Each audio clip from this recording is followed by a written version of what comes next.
ಆತ್ಮೀಯ ಸ್ಪರ್ಧಾರ್ಥಿಗಳೇ, ತಮಗೆಲ್ಲರಿಗೂ doctor VRS ಮಾಡುವ ಬೆಳಗಿನ ಶುಭೋದಯಗಳು.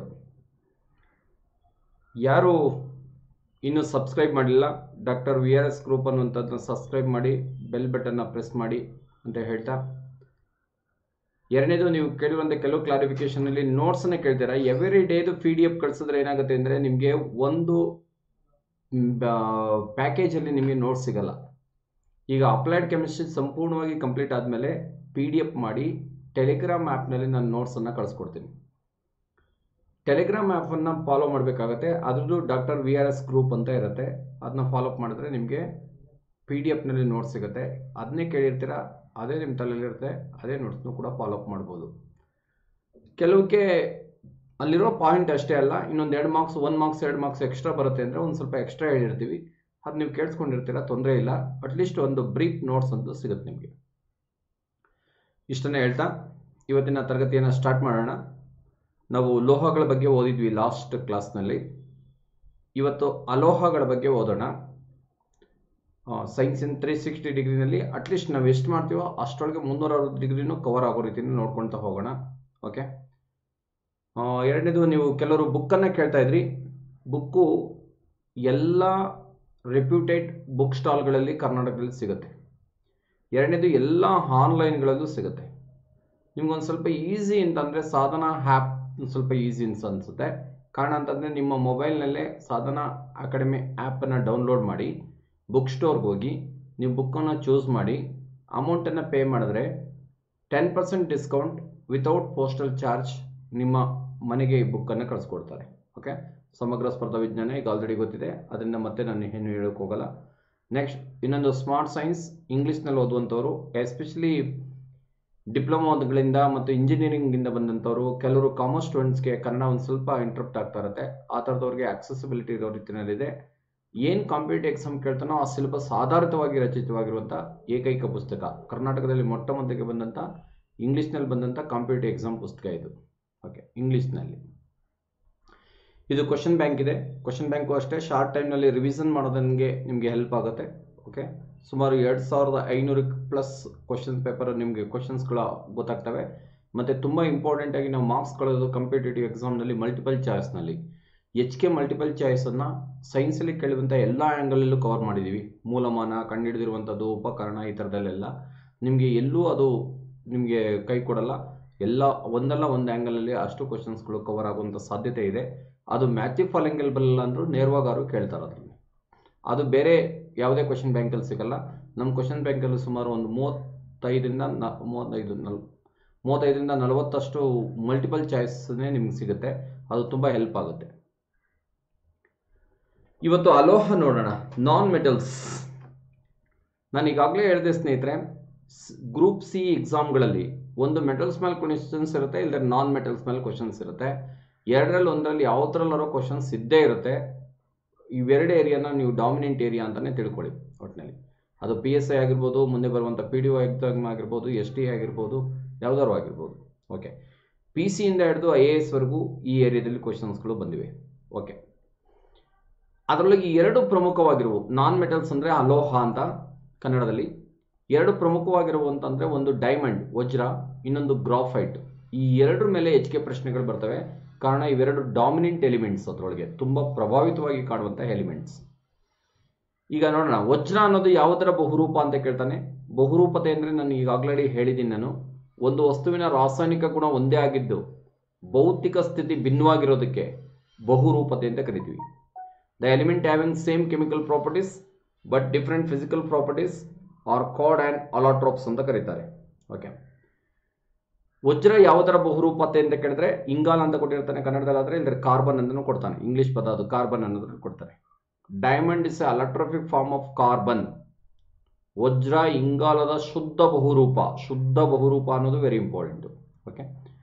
ನೆಕ್ಸ್ಟ್, ನಿಸರ್ಗದಲ್ಲಿ ಅತ್ಯಂತ ಗಟ್ಟಿಯಾದ ಅಲೋಹ ಯಾವುದು ಅಂತ ಕೇಳ್ತಾನೆ, ಅಥವಾ ಗಟ್ಟಿಯಾದ ವಸ್ತು ಯಾವುದು ಅಂತ ಕೇಳ್ತಾನೆ. ವಜ್ರ, diamond, hardest substance in the nature. ನಿಸರ್ಗದಲ್ಲಿ ದೊರೆಯುವಂಥ ಅತ್ಯಂತ ಕಠಿಣ ವಸ್ತು. Hardest substance in the nature, ನಿಸರ್ಗದಲ್ಲಿ ದೊರೆಯುವ ಅತ್ಯಂತ ಕಠಿಣ ವಸ್ತು ವಜ್ರ. Hardest substance in the nature, diamond. ತುಂಬ ಹಿಂದೆ ಋಷಿಮುನಿಗಳು ತಪಸ್ಸು ಕೂತ್ಕೊಳ್ತಾ ಇದ್ರು, ದೇವರು ಪ್ರತ್ಯಕ್ಷ ಆದರೆ ಮೊಟ್ಟ ಮೊದಲಿಗೆ ಅವರು ಮಾಡ್ತಾ ಇದ್ದಿದ್ದೇನು ಅಂತಂದರೆ ಮೊದಲನೇ ಆಪ್ಷನ್ಸನ್ನೇ ಕೇಳ್ತಾ ಇದ್ದು ವಜ್ರಕಾಯ ದೇಹವನ್ನು ಕೊಡುವಂತ, ವಜ್ರದಷ್ಟು ಗಟ್ಟಿಯಾಗಿರೋ ದೇಹವನ್ನು ಕೊಡುವಂತ. ಇವತ್ತು ನಿಮಗೆ ದೇವರು ಪ್ರತ್ಯಕ್ಷ ಆದರೆ 2 ದಿನ ಬದುಕಿದ್ರೂ ಪರವಾಗಿಲ್ಲ, ಬಿಂದಾಸ್ ಜೀವನವನ್ನು ಕೊಡುವಂತೆ ಕೇಳ್ತೀರ. ವಜ್ರ ಯಾಕೆ ಗಟ್ಟಿಯಾಗಿದೆ ಅಂತ ನೋಡೋದಾದ್ರೆ, ವಜ್ರದಲ್ಲಿ ಇಂಗಾಲದ ಪರಮಾಣುಗಳು ಅಷ್ಟಮುಖಿ ಜೋಡಣೆಯನ್ನು ಹೊಂದಿರ್ತವೆ. ಅಷ್ಟಮುಖಿ ಜೋಡಣೆಯನ್ನು ಹೊಂದಿರ್ತವೆ. ಅಷ್ಟಮುಖಿ ಅಂತಂದ್ರೆ 8 ದಿಕ್ಕುಗಳು ಅಂತ, ಅಷ್ಟದಿಕ್ಪಾಲಕರು ಅಂತ ಕೇಳಿದಿರಲ್ಲ, ಹಾಗೆ 8 ದಿಕ್ಕುಗಳಿಂದ ಜೋಡಣೆಯನ್ನು ಹೊಂದಿರ್ತವೆ. ಒಂದು ಕಾರ್ಬನ್ ಆಟಮ್ನ 8 ದಿಕ್ಕುಗಳಿಂದ ಬಂಧಿಸಿರೋದ್ರಿಂದ ಅಷ್ಟಮುಖಿ ಜೋಡಣೆಯನ್ನು ಹೊಂದಿರೋದ್ರಿಂದ ಆಕ್ಟಾಗೋನಲ್ ಶೇಪಲ್ಲಿ ಇಂಗಾಲದ ಪರಮಾಣು ಹೊಂದಿಸಿರೋದ್ರಿಂದ ವಜ್ರ ಗಟ್ಟಿಯಾಗಿರುತ್ತೆ. ವಜ್ರದಲ್ಲಿ ಇಂಗಾಲದ ಪರಮಾಣುಗಳು ಅಷ್ಟಮುಖಿ ಜೋಡಣೆಯನ್ನು ಹೊಂದಿರೋದ್ರಿಂದ ವಜ್ರ ತುಂಬಾ ಗಟ್ಟಿಯಾಗಿರುತ್ತೆ. In diamond carbon atoms arranged in octagonal shape, hence it is become hard. Okay, ವಜ್ರ ಒಳೆಯಲು ಕಾರಣ ಏನು ಅಂತ ತುಂಬಾ ಎಕ್ಸಾಂಪಲ್ ಕ್ವಶನ್ಸ್ ಗಳಿದ್ದಾನೆ. ವಜ್ರ ಒಳೆಯೋದಕ್ಕೆ ಕಾರಣ ಬೆಳಕಿನ ಆಂತರಿಕ ಪ್ರತಿಫಲನ, total internal reflection of light. ಇದು PC ಇಂದ ಹಿಡಿದು IAS ವರೆಗೆ ಎಲ್ಲ ಎಕ್ಸಾಮ್ಗಳಲ್ಲೂ ಕ್ವಶನ್ಸ್ ಬಂದಿದೆ ಇದು. ಓಕೆ, ವಜ್ರ ಒಳೆಯಲು ಕಾರಣ ಬೆಳಕಿನ ಸಂಪೂರ್ಣ ಆಂತರಿಕ ಪ್ರತಿಫಲನ, total internal reflection of light. ಎಲ್ಲ ಆಗುತ್ತೆ total internal reflection of light ಅಂತ ಯಾವಾಗ ಬೆಳಕು ಮಂದ ಮಾಧ್ಯಮದಿಂದ ಹಗುರ ಮಾಧ್ಯಮಕ್ಕೆ ಹೋಗುತ್ತೆ ಆವಾಗ total internal reflection of light ಆಗುತ್ತೆ. ನಿಮಗೆ ಇಂಟೆಲಿಜೆನ್ಸಿ PSI ನಲ್ಲಿ ಒಂದು ಕ್ವಶನ್ಸ್ ಕೇಳಿದ್ದಾನೆ, ಯಾವುದರಿಂದ ಯಾವುದಕ್ಕೆ ಬೆಳಕು ಹೋದಾಗ total internal reflection of light, ಆಂತರಿಕ ಬೆಳಕಿನ ಪ್ರತಿಫಲನ ಆಗುತ್ತೆ ಅಂತ ಒಂದು ಕ್ವಶನ್ಸ್ ಕೇಳಿದ್ದಾನೆ. ಅವನು ಬೆಳಕು ಗಾಳಿನಿಂದ ಗಾಜಿಗೆ ಹೋದಾಗ, ಗಾಜಿನಿಂದ ಗಾಳಿಗೆ ಬಂದಾಗ ಬೆಳಕು ಅಂತ ಈ ತರ ಕೊಟ್ಕೊಂಡಿದ್ದೇನೆ. ಗಾಜಿನಿಂದ ಗಾಳಿಗೆ ಅನ್ನೋದು ಕರೆಕ್ಟ್ ಆನ್ಸರು. ಏನ್ ತಲೆಯಲ್ಲಿ ಇರ್ಬೇಕು ನಿಮ್ಗೆ ಅಂದ್ರೆ, ಮಂದ ಮಾಧ್ಯಮದಿಂದ ಹಗುರ ಮಾಧ್ಯಮಕ್ಕೆ ಬೆಳಕು ಚಲಿಸಿದ್ರೆ ಅದನ್ನ ಆಂತರಿಕ ಪ್ರತಿಫಲನ ಅಂತ ಕರಿತೀವಿ, total internal reflection of light ಅಂತ ಕರೀತಾರೆ. ಅಲ್ಲೇ ಆಂತರಿಕವಾಗಿ ಬೆಳಕು ರಿಫ್ಲೆಕ್ಟ್ ಆಗಿ ಕೊನೆಗೆ ಹೊರಗಡೆಗೆ ಬರುತ್ತೆ, ಅದರಿಂದ ಬ್ರೈಟ್ ಆಗಿ ಕಾಣುತ್ತೆ. ನಿಮಗೆ ಕ್ವಶನ್ಸ್ ಏನು ಕೇಳ್ತಾನೆ ಅಂದ್ರೆ, ವಜ್ರ ಒಳೆಯಲು ಕಾರಣ ಎಂದರೆ ಬೆಳಕಿನ ಸಂಪೂರ್ಣ ಆಂತರಿಕ ಪ್ರತಿಫಲನ. ಮರುಭೂಮಿಯಲ್ಲಿ ಮರುಚುಕ್ಕೆಗಳು ಕಾಣಿಸಿಕೊಳ್ಳಲು ಕಾರಣ ಏನು ಅಂತ ಕೇಳ್ತಾನೆ. ಮಿರೇಜಸ್ ಇನ್ ದಿ ಡೆಸರ್ಟ್, ಅದು ಕೂಡ ಬೆಳಕಿನ ಸಂಪೂರ್ಣ ಆಂತರಿಕ ಪ್ರತಿಫಲನ. ಎಂಡೋಸ್ಕೋಪಿ ಯಾವ ತತ್ವದ ಮೇಲೆ ಕೆಲಸ ಮಾಡ್ತಾನೆ ಅಂತ ಕೇಳ್ತಾನೆ. ಬೆಳಕಿನ ಆಂತರಿಕ ಪ್ರತಿಫಲನ, ಎಂಡೋಸ್ಕೋಪಿ ಕೂಡ. ಆಲ್ ಆಪ್ಟಿಕಲ್ ಏಡ್ಸ್, ಎಲ್ಲ ದ್ವಿತೀಯ ಉಪಕರಣಗಳು ಕೆಲಸ ನಿರ್ವಹಿಸೋದು ಯಾವ ತತ್ವದ ಮೇಲೆ ಅಂದರೆ ಬೆಳಕಿನ ಸಂಪೂರ್ಣ ಆಂತರಿಕ ಪ್ರತಿಫಲನ ತತ್ವದ ಮೇಲೆ ಕೆಲಸವನ್ನ ನಿರ್ವಹಿಸ್ತವೆ. ಓಕೆ, ಇಷ್ಟೆಲ್ಲ ಕೇಳ್ತಾನೆ ಅವನು, ನೋಡ್ಕೊಬರಿಬೇಕು ಇದನ್ನ. Diamond luminous due to total internal reflection of light. ಒಳೆಯೋದಕ್ಕೆ ಕಾರಣ ಏನು ಅಂತಂದ್ರೆ ಬೆಳಕಿನ ಸಂಪೂರ್ಣ ಆಂತರಿಕ ಪ್ರತಿಫಲನ. ನೆಕ್ಸ್ಟ್, ವಜ್ರವನ್ನು ಕತ್ತರಿಸಲು ಬಳಸುವ ಸಾಧನ, ಕತ್ತರಿಸುವ ಮತ್ತು ಕೊರೆಯುವ ಸಾಧನಗಳಲ್ಲಿ ಬಳಸ್ತೀವಿ ಅಂತ ಹೇಳ್ತೀವಿ. ವಜ್ರವನ್ನು ಕತ್ತರಿಸುವ ಮತ್ತು ಕೊರೆಯುವ ಸಾಧನಗಳಲ್ಲಿ ಬಳಸ್ತೀವಿ.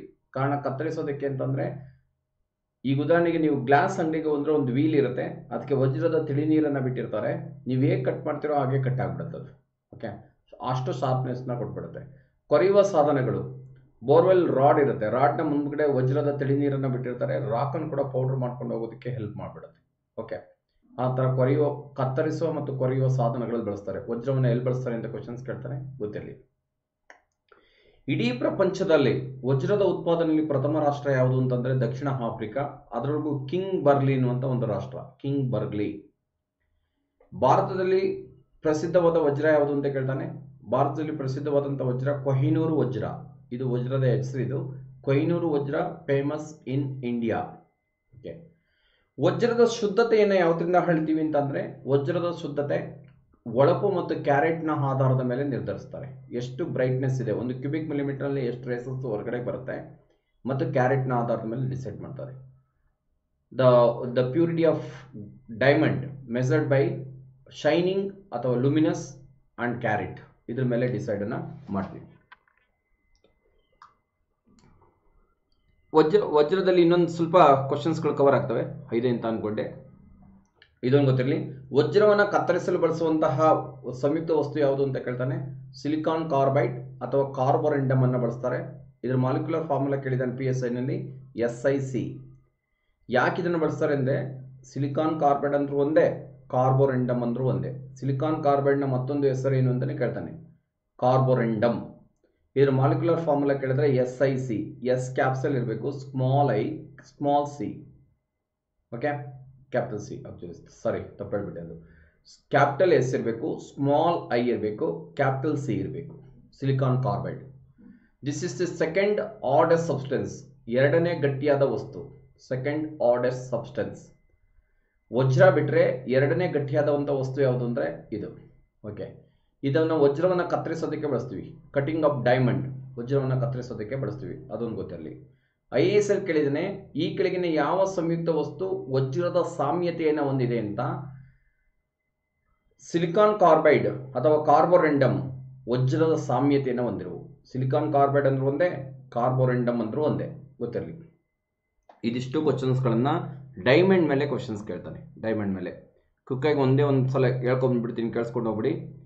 ಇದು ಇಂಗಾಲದ ಶುದ್ಧ ಬಹುರೂಪ, ಇದು ಅಂದರೆ ವಜ್ರ. ವಜ್ರ ಇಂಗಾಲದ ಶುದ್ಧ ಬಹುರೂಪ ಅಥವಾ ಕಾರ್ಬನ್ನ ಶುದ್ಧ ಬಹುರೂಪ.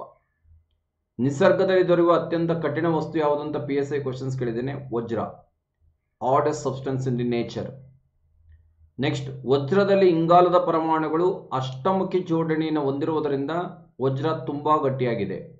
ಇನ್ diamond, carbon atoms are arranged in the octagonal shape, hence it is become odd. ವಜ್ರ ಹೊಳೆಯಲು ಕಾರಣ ಏನು ಅಂತ ಕೇಳಿದ್ರೆ ಬೆಳಕಿನ ಸಂಪೂರ್ಣ ಆಂತರಿಕ ಪ್ರತಿಫಲನ. Diamond luminous due to total internal reflection of light. ಇದೊಂದೇ ಕೇಳಲ್ಲ, ಈಗ ಆಲ್ರೆಡಿ ಹೇಳಿದ್ದೀನಿ ನಾನು. ಏನೇನು ಅಂತ ನೋಡೋದಾದ್ರು ಒಂಥರ ಕ್ವಿಕ್ಕಾಗಿ, ಮರುಭೂಮಿಯಲ್ಲಿ ಮರಿಚುಕ್ಕೆಗಳು ಕಾಣಿಸಿಕೊಳ್ಳುವುದು. ನೆಕ್ಸ್ಟ್, ಎಂಡೋಸ್ಕೋಪಿ ಕೆಲಸ ನಿರ್ವಹಿಸೋದು, ದ್ಯುತಿ ಉಪಕರಣಗಳು ಕೆಲಸವನ್ನು ನಿರ್ವಹಿಸೋದು. ಆಪ್ಟಿಕಲ್ ಫೈಬರ್, ದ್ಯುತಿಗಾಜು, ಮೊನ್ನೆ FDN ಕೂಡ ಕೇಳಿದ್ದ, ದ್ಯುತಿಗಾಜು ಕೆಲಸವನ್ನು ನಿರ್ವಹಿಸೋದು ಯಾವ ತತ್ವದ ಮೇಲೆ ಅಂದರೆ ಬೆಳಕಿನ ಸಂಪೂರ್ಣ ಆಂತರಿಕ ಪ್ರತಿಫಲನ. Diamond luminous due to total internal reflection of light. ಇನ್ನೇನೇನು ಕೇಳ್ತಾನೆ ಇದರೊಳಗೆ ನೋಡೋದಾದ್ರೆ, mirages in the desert, okay, endoscopy, all optical aids, optical fibre, this are all working on total internal reflection of light. ವಜ್ರವನ್ನು ಎಲ್ಲಿ ಬಳಸ್ತೀವಿ ಅಂತಂದರೆ ಕತ್ತರಿಸುವ ಮತ್ತು ಕರೆಯುವ ಸಾಧನಗಳಲ್ಲಿ ಬಳಸ್ತೀವಿ. ಗಟ್ಟಿತನವನ್ನು ಹೊಂದಿರೋದ್ರಿಂದ ಇವನ್ನ ಕತ್ತರಿಸುವ ಮತ್ತು ಕೊರೆಯುವ ಸಾಧನಗಳಲ್ಲಿ ಬಳಸ್ತಾರೆ. Cutting and drilling tools. ವಜ್ರದ ಉತ್ಪಾದನೆಯಲ್ಲಿ ಪ್ರಥಮ ರಾಷ್ಟ್ರ ಯಾವುದು ಅಂದರೆ ದಕ್ಷಿಣ ಆಫ್ರಿಕಾ. ಅದರಲ್ಲೂ ಕಿಂಗ್ಬರ್ಲಿ ಎನ್ನುವಂಥ ಒಂದು ರಾಷ್ಟ್ರ ಇಡೀ ಪ್ರಪಂಚದಲ್ಲಿ ವಜ್ರದ ಉತ್ಪಾದನೆಯಲ್ಲಿ ಪ್ರಥಮ ರಾಷ್ಟ್ರ. ಭಾರತದಲ್ಲಿ ಪ್ರಸಿದ್ಧವಾದ ವಜ್ರ ಯಾವುದು ಅಂತ ಕೇಳ್ತಾನೆ, ಕೊಹಿನೂರು ವಜ್ರ ಭಾರತದಲ್ಲಿ ಪ್ರಸಿದ್ಧವಾದ ವಜ್ರ. Kohinoor diamond famous in India. ವಜ್ರದ ಶುದ್ಧತೆಯನ್ನು ಹೊಳಪು ಮತ್ತು ಕ್ಯಾರೆಟ್ ಆಧಾರದ ಮೇಲೆ ನಿರ್ಧರಿಸ್ತಾರೆ.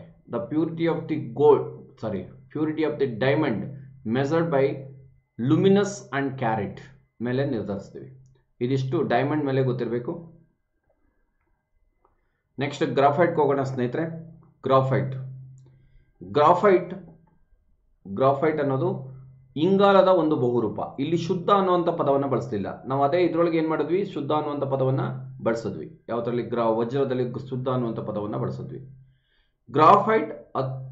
ಗ್ರಾಫೈಟ್ ಒಂದು ಅತ್ಯುತ್ತಮ ಉಷ್ಣ ಮತ್ತು ವಿದ್ಯುತ್ ವಾಹಕ ಅಲೋಹ. ಅತ್ಯುತ್ತಮ ಉಷ್ಣ ಮತ್ತು ವಿದ್ಯುತ್ ವಾಹಕ ಅಲೋಹ. ಅಲ್ಲಿ ಉಷ್ಣ ಅಷ್ಟೇ ಬರೆದಿದ್ದೀವಿ, ವಾಹಕ ಅಂತ ಅಷ್ಟೇ ಬರೆದಿದ್ದೀನಿ, ಬಟ್ ಎರಡು ಗೊತ್ತಿರಲಿ ನಿಮಗೆ. ಶಾಖವನ್ನು ತನ್ನ ಮೂಲಕ ಹರಿಯೋದಕ್ಕೆ ಬಿಡುತ್ತೆ, ವಿದ್ಯುತ್ತನ್ನು ತನ್ನ ಮೂಲಕ ಹರಿಯೋದಕ್ಕೆ ಬಿಡುತ್ತೆ. ಯಾವುದೇ ಅಲೋಹಗಳು ತನ್ನ ಮೂಲಕ ವಿದ್ಯುತ್ತನ್ನು ಹರಿಯೋದಕ್ಕೆ ಬಿಡಲ್ಲ, ಗ್ರಾಫೈಟ್ ಒಂದು ಮಾತ್ರ ಬಿಡುತ್ತೆ. ಇದೊಂದು ಯುನಿಕ್ ಕ್ಯಾರೆಕ್ಟರಿಸ್ಟಿಕ್ಸ್ ಆಗಿರೋದ್ರಿಂದ ಇದ್ರ ಮೇಲೆ ಪ್ರಶ್ನೆಯನ್ನು ಕೇಳ್ತಾರೆ.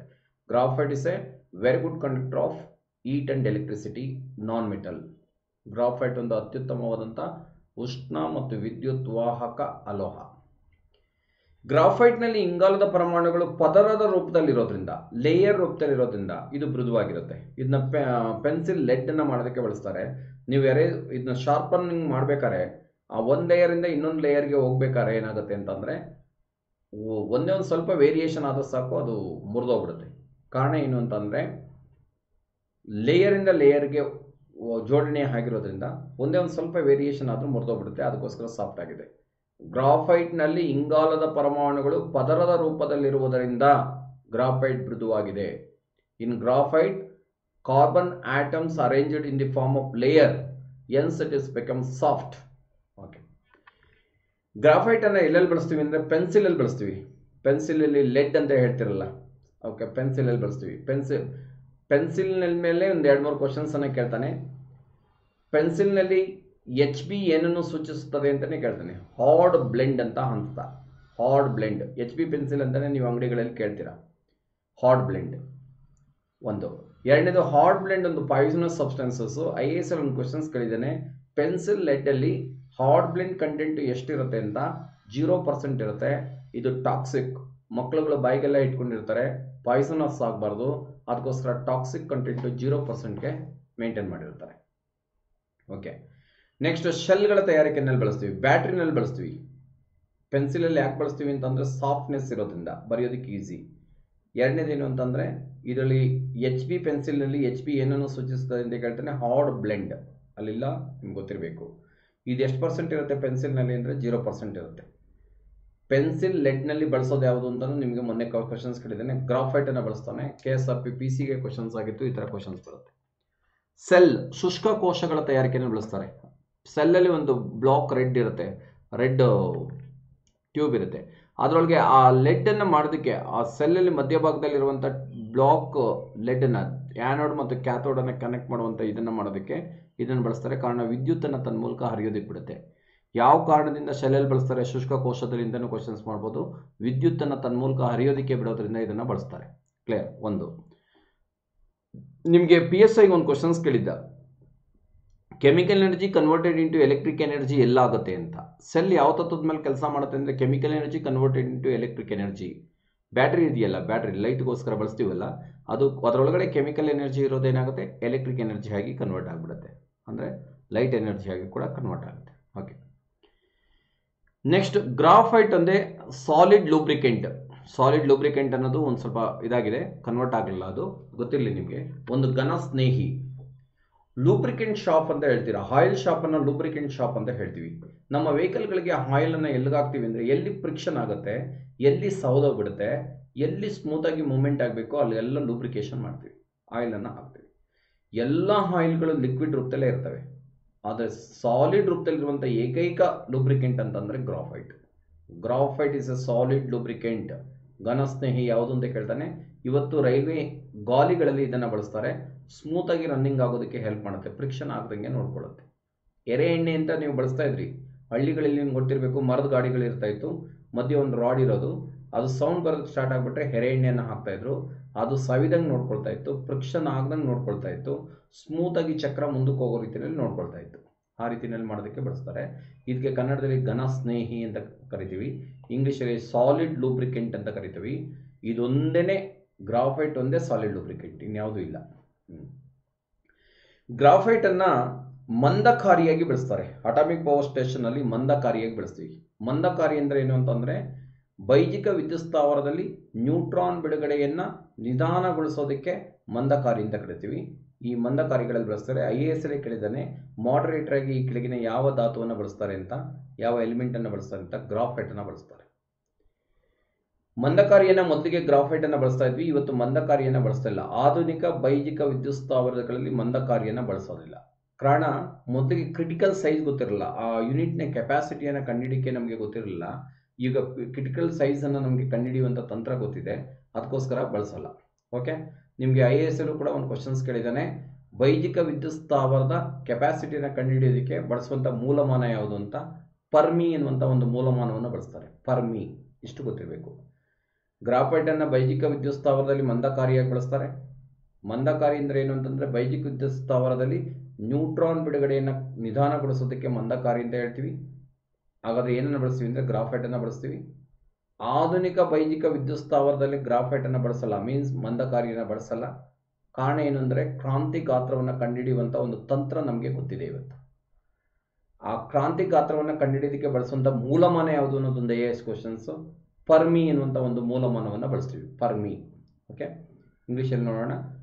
Graphite used as a moderator in atomic power station. Moderator means to slow down the liberations of neutrons are called moderator. Next, graphite used as a moderator. In modern atomic power station does not use moderator due to find the critical size. Critical size measured by Fermi ಅನ್ನುವಂಥ ಮೂಲಮಾನದಿಂದ ಅಳಿತೀವಿ. ಪೆನ್ಸಿಲ್ನಲ್ಲಿ hard blend ಈಗ already ಹೇಳಿದ್ದೀನಿ. H P ಅಂತ ಅಂದ್ರೆ ಏನು ಅಂತ, ಅದು H P ಅನ್ನೋದು convert ಆಗಲಿಲ್ಲ, ನೋಡ್ಕೊಂಡು ಬರ್ಕೋಬೇಕು. ಹಾರ್ಡ್ ಬ್ಲೆಂಡ್ ಅಂತ ಅರ್ಥ 0% ಇರುತ್ತೆ, ಈಗ ಆಲ್ರೆಡಿ ಗೊತ್ತಿದೆ.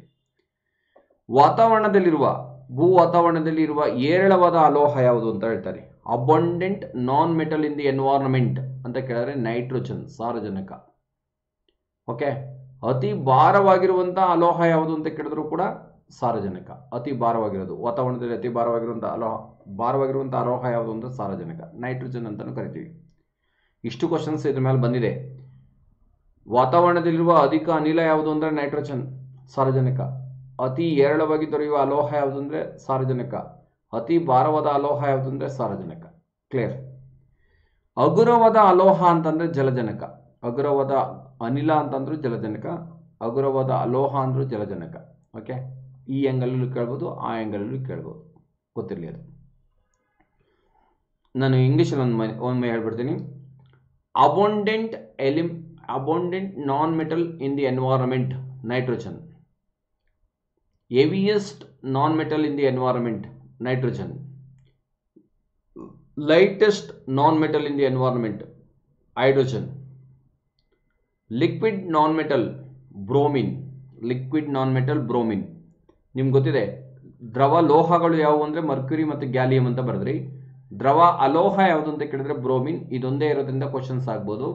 ಆಮೇಲೆ ಅಲೋಹಗಳು 3 ಸ್ಥಿತಿನಲ್ಲೂ ಸಿಗ್ತಾವೆ ನಿಮಗೆ, ಘನ, ದ್ರವ, ಅನಿಲ, 3 ಸ್ಥಿತಿನಲ್ಲೂ ಸಿಗ್ತವೆ. ಓಕೆ, ನೀರಿನಲ್ಲಿ ಸಂಗ್ರಹಿಸುವ ಅಲೋಹ ಯಾವುದು ಅಂದರೆ ವೈಟ್ ಫಾಸ್ಫರಸ್, ಬಿಳಿ ರಂಜಕ. ಯಾಕೆ ಈಗ ಆಲ್ರೆಡಿ ಹೇಳಿದ್ದೀನಿ ನಾನು, ವಾತಾವರಣದ ಉಷ್ಣತೆ ಜೊತೆ ಹತ್ಕೊಂಡು ಹೊರಟೋಗ್ಬಿಡುತ್ತೆ, ಅದಕ್ಕೋಸ್ಕರ ನೀರಿನಲ್ಲಿ ಸಂಗ್ರಹಿಸ್ತಾರೆ. ನೀರಿನಲ್ಲಿ ಸಂಗ್ರಹಿಸುವಂಥ ಅಲೋಹ ಯಾವುದು ಅಂತ ಕೇಳಿದ್ರೆ ನೀವು ಸೋಡಿಯಂ ಬರೀತೀರ, ನೋಡಿ ಬರೀಬೇಕು. ಸೋಡಿಯಂ ಮತ್ತು ಪೊಟ್ಯಾಷಿಯಂ ಅನ್ನು ಸೀಮೆ ಎಣ್ಣೆ ಕೆರೋಸಿನಲ್ಲಿ ಟೇಕ್ ಮಾಡ್ತಾರೆ. ಬೆಂಕಿ ಕಡ್ಡಿಯಲ್ಲಿ ಬಳಸುವ ಅಲೋಹ ಯಾವುದು ಅಂತ ಕೇಳ್ತಾನೆ, ರೆಡ್ ಫಾಸ್ಫರಸ್, ಕೆಂಪು ರಂಜಕ. ಇದನ್ನ ಆಂಟಿಮನಿ ಟ್ರೈಸ್ ಫಾಸ್ಫೇಟ್ ಅನ್ನು ಹಾಕಿರ್ತಾರೆ. ಅದರಿಂದ ಇದು ಬೆಂಕಿ ಕಡ್ಡಿನಲ್ಲಿ ಬಳಸುವಂಥ ರಂಜಕ ಯಾವುದು ಅಂತ ಕೇಳಿದ್ರೆ ಕೆಂಪು ರಂಜಕ. ರಾಸಾಯನಿಕ ವಸ್ತು ಅಂತ ಒಂದು ಸ್ವಲ್ಪ ಟ್ವಿಸ್ಟ್ ಮಾಡಿ ಕೇಳ್ತಾನೆ, ಆಂಟಿಮನಿ ಟ್ರೈಸಲ್ಫೇಟ್ ಅನ್ನು ಬಳಸಿರ್ತಾರೆ. Okay, next liquid non metal bromine. Water preserved non metal ಅಂತ ಕೇಳಿದ್ರೆ ವೈಟ್ ಫಾಸ್ಫರಸ್. ಇನ್ನು match box use red phosphorus. Next ಅತ್ಯಂತ ಹೆಚ್ಚಿನ ಇಂಧನವಾಗಿರುವ ಅಲೋಹ. ನಾನು ಈಗಾಗಲೇ ಹೇಳಿದ್ದೀನಿ ಹೈಡ್ರೋಜನ್ ಮೇಲೆ ತುಂಬ ಕ್ವಶನ್ಸ್ ಬರ್ತವೆ ಅಂತ, ಒಂದೊಂದಾಗಿ ಇನ್ನು ಒಂದೇ ಸಲ ಬೇಕಾದ್ರೆ ಹೇಳ್ಬಿಡ್ತೀನಿ. ಅತ್ಯಂತ ಹಗುರವಾಗಿರುವಂತಹ ಅಲೋಹ ಯಾವುದು ಅಥವಾ ಅನಿಲ ಯಾವುದು ಅಂತ ಕೇಳಿದ್ರೆ ಜಲಜನಕ, ಹೈಡ್ರೋಜನ್. ಪ್ರಪಂಚದಲ್ಲಿ ಅಧಿಕವಾಗಿ ಸಿಗುವಂತಹ ಅಲೋಹ ಯಾವುದು ಅಥವಾ ಧಾತು ಯಾವುದು ಅಂತ ಕೇಳಿದ್ರೆ ಹೈಡ್ರೋಜನ್, ಜಲಜನಕ. ಮೊನ್ನೆ FDA ಕೂಡ ಕ್ವಶನ್ಸ್ ಬಂದಿತ್ತು, ಗೊತ್ತಿದೆ ಇದು ನಿಮಗೆ. ನೆಕ್ಸ್ಟ್ ಇದು ಅತಿ ಹೆಚ್ಚು ಕ್ಯಾಲೋರಿ ಮೌಲ್ಯವನ್ನು ಹೊಂದಿರುವಂಥ ಇಂಧನ ಯಾವುದು ಅಂತ ಕೇಳಿದ್ರೆ ಜಲಜನಕ. 144.5 kJ ಕಿಲೋ ಜೌಲಷ್ಟು ಶಕ್ತಿ ಬಿಡುಗಡೆ ಆಗುತ್ತೆ. ಅದು ಐಸೋಟೋಪಿಕ್ ಆಮ್ಸನ್ನ ಎಕ್ಸಿಬಿಟ್ ಮಾಡುತ್ತೆ, ಮುಂದೆ ಹೇಳ್ತೀನಿ ನಾನು. 1H1, 1H2, 1H3 ಅಂತ. 1H1 ಇರೋದನ್ನ ಜನರಲ್ ಹೈಡ್ರೋಜನ್ ಅಂತ ಕರಿತೀವಿ. 1H2 ಇರೋದನ್ನ ಡೆಟೋರಿಯಂ ಅಂತ ಕರಿತೀವಿ. 1H3 ಇರೋದನ್ನ ಟ್ರೈಶಿಯಂ ಅಂತ ಕರೀತಾರೆ. ಕ್ಲಿಯರ್, ಇದು ಗೊತ್ತಿರಲಿ. ಓಕೆ, ಇದ್ರ ಮೇಲೆ ನಾನಾ ಆ್ಯಂಗಲ್ ಕ್ವಶನ್ಸ್ ಬರ್ತವೆ, ಅದು ಬಂದಾಗ ಇನ್ನೊಂದ್ಸಲ ಚೆಕ್ ಮಾಡೋಣ. ಪ್ರಾಣಿಗಳ ಉಸಿರಾಟದ ಅಲೋಹ ಆಮ್ಲಜನಕ, ಆಕ್ಸಿಜನ್. ಪ್ರಾಣಿಗಳ ಉಸಿರಾಟಕ್ಕೆ ಬಳಸ್ಕೊಳ್ಳೋದು ಆಮ್ಲಜನಕ, ಬಿಡುಗಡೆ ಮಾಡೋದು ಕಾರ್ಬನ್ ಡೈಆಕ್ಸೈಡ್. ಎರಡು ಕನ್ಫ್ಯೂಷನ್ ಮಾಡ್ಕೋಬಾರ್ದು. ಸೋಂಕು ನಿರೋಧಕ ಅಲೋಹ, ಡಿಸ್ಇನ್ಫ್ಯಾಕ್ಟೆಂಟ್ ಅಲ್ಲಿ ಬಳಸುವಂಥ ಅಲೋಹ ಯಾವುದು ಅಂತ ಕೇಳಿದ್ರೆ ಕ್ಲೋರಿನ್. ಕ್ಲೋರಿನ್ ಒಂದು ಅಲೋಹ, ಹ್ಯಾಲೋಜನ್ಗೆ ಸೇರಿರುವಂಥದ್ದು ಇದು. ಓಕೆ, ಅತ್ಯುತ್ತಮ ವಿದ್ಯುತ್ ವಾಹಕವಾಗಿರುವ ಅಲೋಹ. ವಿದ್ಯುತ್ ವಾಹಕ ಅಂದರೆ ತನ್ನ ಮೂಲಕ ಕರೆಂಟನ್ನು ಹರಿಯೋದಕ್ಕೆ ಬಿಡೋದು. ಇದೊಂದೇ ಇರೋದು, ಗೊತ್ತಿದೆ ನಿಮಗೆ ಈಗಾಗಲೇ. Graphite is a very good conductor of heat and electricity. ಶಾಖ ಮತ್ತು ವಿದ್ಯುತ್ತನ್ನು ತನ್ನ ಮೂಲಕ ಹರಿಯೋದಕ್ಕೆ ಬಿಡುವಂಥದ್ದು. ಒಳಪುಳ್ಳ ಅಲೋಹ, shining non metal, graphite, iodine. Graphite ಮತ್ತು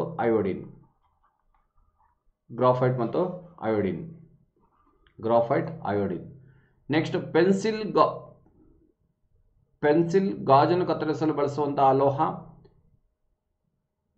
ಪೆನ್ಸಿಲ್ ಅಂತಂದ್ರೆ ಪೆನ್ಸಿಲ್ ರೀತಿ ಕಟ್ ಮಾಡೋದಕ್ಕೆ ಬಳಸೋದು ಅಂತ ಅರ್ಥ. ಅದು ಇನ್ನೇನಿಲ್ಲ. ಗಾಜನ್ನು ಕಟ್ ಮಾಡೋದಕ್ಕೆ ಬಳಸುವಂಥ ಅಲೋಹ ಯಾವುದು ಅಂತ ಈಗಾಗಲೇ ಗೊತ್ತಿದೆ, ವಜ್ರ. ಇದು ಅಷ್ಟೇ, ತುಂಬ ಟೈಮ್ ಕ್ವಶನ್ಸ್ ಆಗಿದೆ. ರಬ್ಬರಿನ ವಾಲ್ಕನೀಕರಣದಲ್ಲಿ ಬಳಸುವ ಅಲೋಹ ಯಾವುದು ಅಂತ ಕೇಳ್ತಾನೆ. ನಿಮ್ಗೆ ಈಗ ಆಲ್ರೆಡಿ ಗೊತ್ತಿದೆ, ಗಂಧಕವನ್ನು ಬಳಸ್ತಾರೆ. ಇನ್ ವ್ಯಾಲ್ಕನೈಸೇಷನ್ ಆಫ್ ರಬ್ಬರ್ ಯೂಸ್ ಸಲ್ಫರ್. ಈ ಟೆಕ್ನಿಕ್ನ ಮೊದಲೇ ನಮಗೆ ಹೇಳ್ಕೊಟ್ಟಂಥವ್ರು ಅಂದರೆ ಚಾರ್ಲ್ಸ್ ಗುಡಿಯರ್ ಅನ್ನುವಂಥ ವಿಜ್ಞಾನಿ ಇದನ್ನು ಹೇಳಿಕೊಟ್ರು. ಸಿಡಿಮದ್ದುಗಳ ತಯಾರಿಕೆಯಲ್ಲಿ ಬಳಸುವ ಅಲೋಹ ಯಾವುದು ಅಂದರೆ ಗಂಧಕ. ಸಿಡಿಮದ್ದುಗಳ ತಯಾರಿಕೆಯಲ್ಲಿ ಬಳಸುವಂಥ ಅಲೋಹ ಗಂಧಕ. ನೆಕ್ಸ್ಟ್ ಮೂಳೆಗಳಲ್ಲಿ ಪಡೆಯುವ ಅಲೋಹ ಯಾವುದು ಅಂತ ಕೇಳಿದ್ರೆ, ಅಥವಾ ಮೂಳೆಗಳಲ್ಲಿ ಇರುವಂತಹ ಅಲೋಹ ಯಾವುದು ಅಂತ ಕೇಳಿದ್ರೆ ರಂಜಕ. ನಿಮ್ಗೆ ಗೊತ್ತಿದೆ ಕ್ಯಾಲ್ಸಿಯಂ ಅನ್ನೋದು ಲೋಹ, ರಂಜಕ ಅನ್ನೋದು ಅಲೋಹ. ಯಾವುದು ಅಂತ ಕೇಳ್ಬಿಟ್ರೆ ಕ್ಯಾಲ್ಸಿಯಂ ಮತ್ತು ರಂಜಕ. ಅದ್ರಲ್ಲಿ ಪರ್ಟಿಕ್ಯುಲರ್ ಆಗಿ ಏನಾದ್ರು ಮೆಟಲ್ ಯಾವುದು ನಾನ್ ಮೆಟಲ್ ಯಾವುದು ಅಂತ ಗೊತ್ತಿದ್ರೆ ಗೊತ್ತಿರಬೇಕಿದು. ಓಕೆ. ನೆಕ್ಸ್ಟ್ ಪೆನ್ಸಿಲ್ನಲ್ಲಿ ಬಳಸುವಂಥ ಅಲೋಹ ಗ್ರಾಫೈಟ್. ಪೆನ್ಸಿಲ್ನಲ್ಲಿ ಬಳಸುವಂಥ ಅಲೋಹ ಗ್ರಾಫೈಟ್. ಇಷ್ಟೆಲ್ಲ ಗೊತ್ತಿರೋದೆ, ಸ್ವಲ್ಪ ಹಿಂಗೆ ಕ್ರಾಸ್ ಮಾಡಿ ಕೇಳ್ತಾನೆ ಇರೋದು ನಿಮಗೆ ಗೊತ್ತಿರಲಿ. ಒಂದ್ಸಲ ಕ್ವಿಕ್ಕಾಗಿ ನೋಡ್ಕೊಂಡ್ಬಿಡೋಣ. ಅತ್ಯಂತ ಹೆಚ್ಚಿನ ಇಂಧನವಾಗಿ ಬಳಸುವಂಥ ಅಲೋಹ ಯಾವುದು ಅಂತ ಕೇಳ್ತಾನೆ, ಹೈಡ್ರೋಜನ್. ಹೈಡ್ರೋಜನ್ ಒಂದೇ ಹೇಳಿದ್ದೀನಿ ನಾನು. ಅತ್ಯಂತ ಹಗುರವಾದಂಥ ಅತ್ಯಂತ ಹಗುರವಾದ ಧಾತು ಯಾವುದು ಅಂದರೆ ಹೈಡ್ರೋಜನ್, ಜಲಜನಕ ಕನ್ನಡದಲ್ಲಿ. ಅತ್ಯಂತ ಹಗುರವಾಗಿರುವಂಥ ಅಲೋಹ ಯಾವುದು ಅಂತ ಕೇಳಿದ್ರು ಜಲಜನಕ, ಹೈಡ್ರೋಜನ್. ವಿಶ್ವದಲ್ಲಿ ಅಧಿಕವಾಗಿರುವಂಥ ಅಲೋಹ ಯಾವುದು ಅಂತ ಕೇಳಿದ್ರೆ ಹೈಡ್ರೋಜನ್, ಜಲಜನಕ ಕನ್ನಡದಲ್ಲಿ.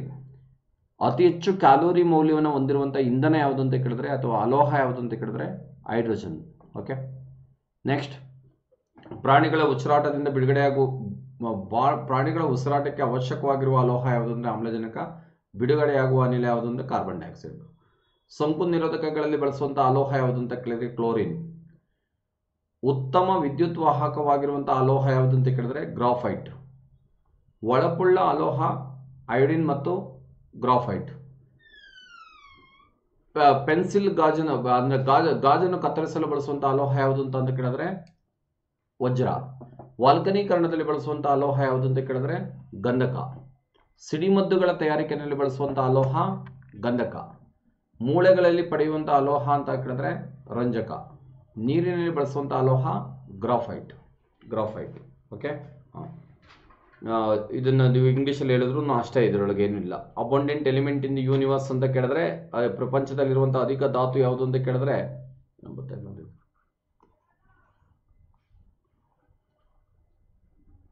ಪ್ರೆಷರ್ ಇಲ್ಲ.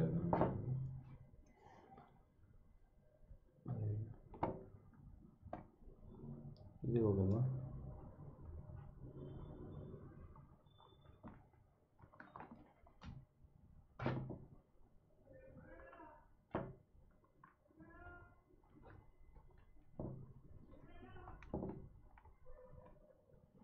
ಓಕೆ, ಇರಲಿ, ಸ್ವಲ್ಪ ಇಂಟರಪ್ಟ್ ಆಯಿತು, ಇರಲಿ, ತೊಂದರೆ ಇಲ್ಲ. Okay. Abundant element in the universe ಅಥವಾ abundant element in the non metals ಎಲ್ಲವೂ ಕೂಡ hydrogen. Okay. Highest calorific value hydrogen. Next animals respirations use oxygen. Disinfectant non metal chlorine. Very good conductor of electricity conducting non metal graphite. Shining non metals graphite and iodine, diamond ಕೂಡ. Okay. In cutting of glasses use diamond. Vulcanisation of rubber use sulphur. In bomb to use sulphur non metal. ಮೂಳೆಗಳ ಅಂದರೆ bone contains phosphorus non metal. Okay. In pencil contains graphite. ಪೆನ್ಸಿಲ್ನಲ್ಲಿರೋದು graphite. ಇಷ್ಟನ್ನ questions ಆಗಿ ಕೇಳ್ತಾನೆ. ರಾಸಾಯನಿಕ ವಸ್ತುಗಳ ಅವಘಡಗಳು, ಇದೊಂದು ಏರಿಯಾದಲ್ಲಿ ಕ್ವಶನ್ಸ್ ಬರುತ್ತೆ ಸ್ನೇಹಿತರೆ. ಒಂದು ಸ್ವಲ್ಪ ನೋಡ್ಕೊಂಡು ಹೋಗ್ಬಿಡೋಣ ಇದನ್ನ. ನಿಮಗೆ ಜಪಾನ್ ಮೇಲೆ ಬಾಂಬ್ ಹಾಕಿದ್ದು ಗೊತ್ತಿದೆ ಯಾವಾಗ ಅಂತ. ಈ ವೆರಿ ಇಂಪಾರ್ಟೆಂಟ್ ಇದು. 1945 ಆಗಸ್ಟ್ 6 ಮತ್ತು 9 ಆಗ್ತಾರೆ. ಆಗಸ್ಟ್ 6 ಮತ್ತು 9, 1945 ಆಗಸ್ಟ್ 6 ಮತ್ತು 9. ಓಕೆ. ಬಾಂಬ್ನಲ್ಲಿ ಏನನ್ನ ಬಳಸಿದ್ರು, ರಾಸಾಯನಿಕ ವಸ್ತುವನ್ನು ಬಳಸಿದ್ರು ಅಂತ ಒಂದು ಕ್ವಶನ್ಸ್ ಕೇಳ್ತಾನೆ. TNT, ಟ್ರೈನೈಟ್ರೋಟಾಲಿನ್. TNT ಅಂದ್ರೆ ಏನು ಅನ್ನೋದೇ ಒಂದು ಕ್ವಶನ್ಸು. ಟ್ರೈನೈಟ್ರೋಟಾಲಿನ್ ಅನ್ನು ಬಳಸ್ತಾರೆ. Trinitrotoluene. It is a explosive. ಇದೊಂದು ಸ್ಫೋಟಕ ವಸ್ತು. ಎಂಥದ್ದು TNT ಅನ್ನೋದು ಏನು ಅನ್ನೋದೇ ಒಂದು ಕ್ವಶನ್ಸು. ಸ್ಫೋಟಕ ವಸ್ತು. IAS ಅಲ್ಲೇ ಕೇಳಿದ್ದಾನೆ. ಎರಡು ಬಾಂಬ್ಗಳಿಗೂ ಹೆಸರು ಕಟ್ಟಿದ್ರು. ಒಂದು ಲಿಟಲ್ ಬಾಯ್, ಇನ್ನೊಂದು ಪ್ಯಾಟ್ ಮ್ಯಾನ್. ಕನ್ನಡದಲ್ಲೂ ಲಿಟಲ್ ಬಾಯ್ ಅಂತಲೇ ಬರ್ಕೋಬೇಕು.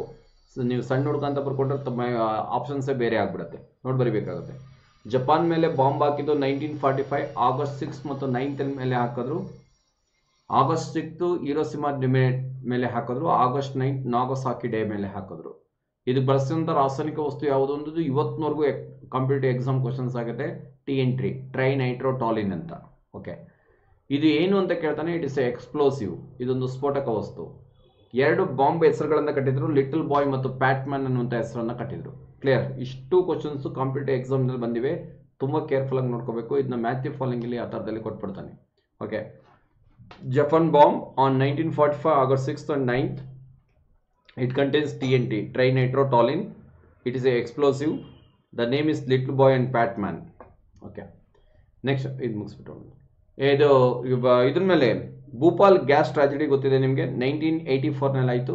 ಡಿಸೆಂಬರ್ 3ನೇ ತಾರೀಕು ಅಂತ ಇರುತ್ತೆ. ಕೆಲವರು 2ನೇ ತಾರೀಕು ಕೊಟ್ಟಿರ್ತಾರೆ. 2ನೇ ತಾರೀಕು ರಾತ್ರಿ 12 ಗಂಟೆ ಮೇಲೆ ಆಗಿರೋದ್ರಿಂದ 3ನೇ ತಾರೀಕು ಕರೆಕ್ಟ್ ಆನ್ಸರ್. ಆಕ್ಚುಲಿ ಕೆಲವರು 2ನೇ ತಾರೀಕು ಕೊಟ್ಟಿರ್ತಾರೆ. December 3rd is the correct. ಎಲ್ಲಾಯಿತು? ಭೂಪಾಲ್ ಅನಿಲ ದುರಂತ ಆಗಿದ್ದು ಭೂಪಾಲ್ನೆಲ್ಲ ಆಯಿತು. ಎಲ್ಲಿದೆ ಇದು ಅಂದರೆ ಮಧ್ಯಪ್ರದೇಶದಲ್ಲಿದೆ. ಓಕೆ. ಇದಲ್ಲಾದಂಥ ಅನಿಲ ಯಾವುದು ಅನ್ನೋದೊಂದು ಕ್ವಶನ್ಸು. ಮಿಥೈಲ್ ಐಸೋಸೈನೇಟ್ ಅನ್ನುವಂಥದ್ದು ಇತ್ತು. ಇದೊಂದು ವಿಷಾನಿಲ, ಪಾಯ್ಸನಸ್ ಗ್ಯಾಸ್. ಕಂಪನಿ ಯಾವುದು ಅಂತ ಕ್ವಶನ್ಸ್ ಕೇಳಿದ್ದಾನೆ. ಯೂನಿಯನ್ ಕಾರ್ಬೈಡ್ ಅನ್ನೋದು ಕಂಪ್ನಿ, USA ಸೇರಿರುವಂಥದ್ದು. ವಿಲಿಯಂ ಆಂಡರ್ಸನ್ ಅನ್ನೋರು ಇದರ ಫಸ್ಟ್ CEO ಆಗಿದ್ರು. ಭೂಪಾಲ್ ಅನಿಲ ದುರಂತ ನಡೆದದ್ದು ಯಾವಾಗ ಅಂದರೆ 1984 ಡಿಸೆಂಬರ್ 3ನೇ ತಾರೀಕು ನಡೀತು. ಓಕೆ. ಇದು ಎಲ್ಲಿದೆ ಭೂಪಾಲ್ ಅಂತ ಕೇಳಿದ್ರೆ ಮಧ್ಯಪ್ರದೇಶದಲ್ಲಿದೆ. ಇದಕ್ಕೆ ಕಾರಣವಾದಂಥ ಅನಿಲ ಯಾವುದು ಅನ್ನೋದು ತುಂಬ ಎಕ್ಸಾಂಪಲ್ ಕ್ವಶನ್ಸ್ ಆಗಿದ್ದು ಮಿಥೈಲ್ ಐಸೋಸೈನೇಟ್. ಓಕೆ. ಇದೊಂದು ಪಾಯ್ಸನಸ್ ಗ್ಯಾಸು. ಇದಕ್ಕೆ ಕಾರಣವಾದಂಥ ಕಂಪ್ನಿ ಯಾವುದು ಅನ್ನೋದು AS ಕ್ವಶನ್ಸು. ಯೂನಿಯನ್ ಕಾರ್ಬೈಡ್ ಅನ್ನೋ ಕಂಪ್ನಿ, USA ಸೇರಿರುವಂಥದ್ದು. ವಿಲಿಯಂ ಆಂಡರ್ಸನ್ ಅನ್ನೋರು ಇದರ ಮೊದಲ CEO. Bhopal gas tragedy in 1984 December 3rd due to methyl isocyanate. Bhopal in Madhya Pradesh. It is a poisonous gas. Company Union Carbide company. It belongs to USA. Okay. ಬ್ಯಾಂಗ್ಳೂರಿನಲ್ಲಿ IPL tournament ನಡೀತು. Series bomb blast ಆಯಿತು. FDAನಲ್ಲಿ ಇದು questions ಕೇಳಿದ. IPL ಸರಣಿ bomb ಸ್ಫೋಟದಲ್ಲಿ ಬಳಸಿದ ರಾಸಾಯನಿಕ ವಸ್ತು ಯಾವುದು ಅಂತ ಅಮೋನಿಯಂ ನೈಟ್ರೇಟನ್ನು ಬಳಸಿದ್ರು. ನಿಮ್ಗೇನಿಲ್ಲ, ಬೆಂಗಳೂರಿನ IPL ಟೂರ್ನಮೆಂಟ್ನ ಸರಣಿ ಬಾಂಬ್ ಸ್ಫೋಟದಲ್ಲಿ ಬಳಸಿದ ರಾಸಾಯನಿಕ ವಸ್ತು ಯಾವುದು ಅಂತ ಕೇಳ್ತಾನೆ. Ammonium nitrate. Bangalore IPL series bomb blasting to use ammonium nitrate. Malleshwaram ಸರ್ಕಲ್ನಲ್ಲಿ ಬಾಂಬ್ ಬ್ಲಾಸ್ಟ್ ಆಯಿತು. ಈ ಬಾಂಬ್ ಸ್ಫೋಟದಲ್ಲಿ ಬಳಸಿದ ರಾಸಾಯನಿಕ ವಸ್ತು ಯಾವುದು ಅಂತ ಕೇಳ್ತಾನೆ. Ammonium nitrate. ಇಬ್ಬರು ಹುಡುಗಿರು PUC CETಗೆ ಹೋಗ್ತಾ ಇರುವಂಥ ಇಬ್ಬರಿಗೆ ಡ್ಯಾಮೇಜ್ ಆಯಿತು.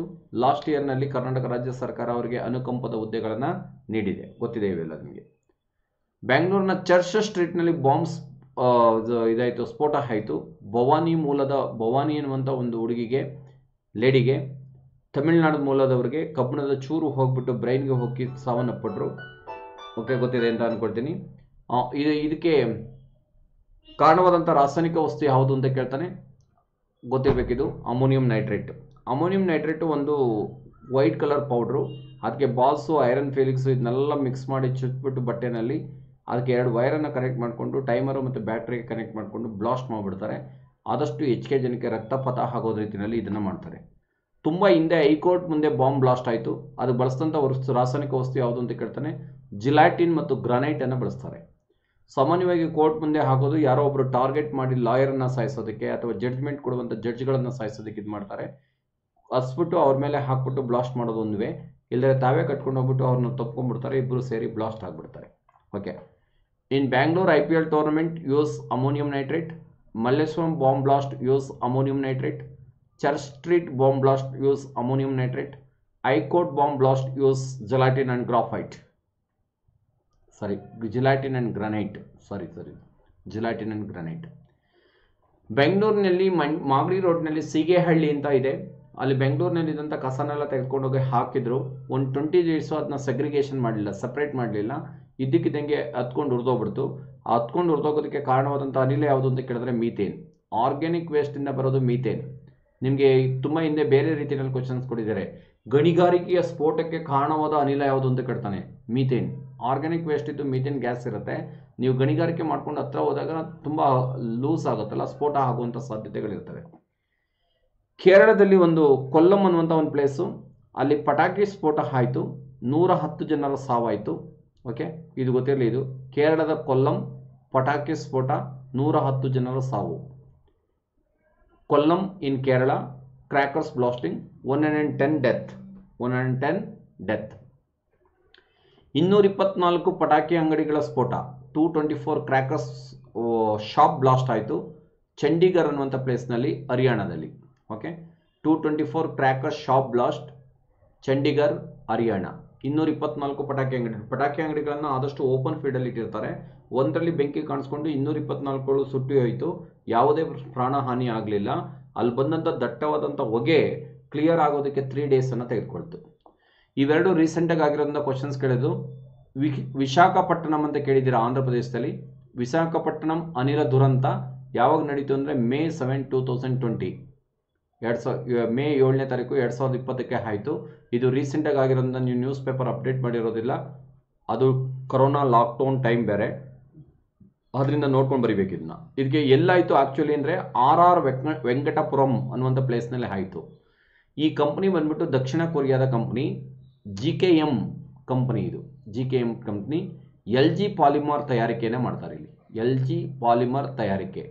ಸ್ಟ್ರೈನ್ ಮಾನೋಮರ್ ಗ್ಯಾಸ್ ಸೋರುವಿಕೆಯಿಂದ ಆಗಿತ್ತು. 11 ಜನ ಸತ್ತೋದ್ರು, ಸಾವನ್ನಪ್ಪಿದ್ರು.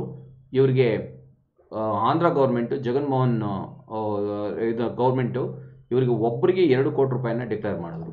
2 ಕೋಟಿ, ಒಬ್ಬ ವ್ಯಕ್ತಿಗೆ 2 ಕೋಟಿ ರೂಪಾಯಿನ ಡಿಕ್ಲೇರ್ ಮಾಡಿದ್ರು. ಓಕೆ, ಅದು ಕೇಳಲ್ಲ ಎಷ್ಟು ಕೋಟಿ ಅಂತ, ಒಟ್ಟಿನಲ್ಲಿ ತಲೆಯಲ್ಲಿರಲಿ.